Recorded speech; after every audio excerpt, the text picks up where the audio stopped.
Nandito ako ngayon sa McDo. Kumain ako ng tanghalian kasi galing ako ng Mungkok. Nakuha ko ng order ko. Mamaya mag-unboxing ako. Nagutom ako eh. Kumusta na po kayo? Happy Sunday. Ayan, kumain ako ng bumili lang ako ng chicken. Ayan o, chicken. Kasi ito lang mura, 24 lang to eh. At saka nagdala ako ng kanin. O, tingnan mo. Tipid. Walang budget. Paita. Walang matira sa sahod. Ayan ako.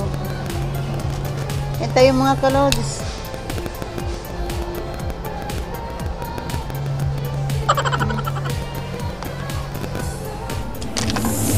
Hello mga kalods, kumusta po kayo? Dito ako sa sa building.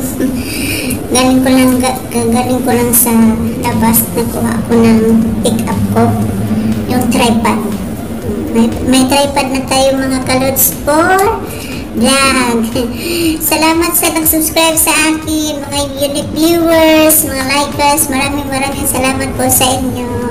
Sa hindi pala nakakilala sa akin, ako pala si Mimi, isang OFW dito sa Hong Kong.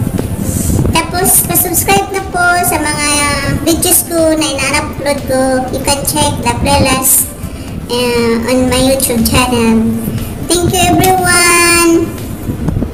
Ngayon, mag-unboxing tayo ng tripod. Wala akong maibang vlog kasi hindi ako nakagala-gala.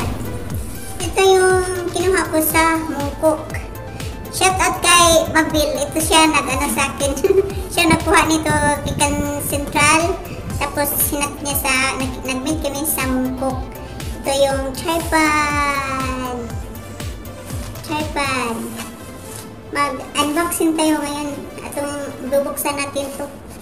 Kung maganda ba itong tripod na to. Ito ay ano lang to siya, $30. So $30, ang palitan yan is 6 something, basta 6 something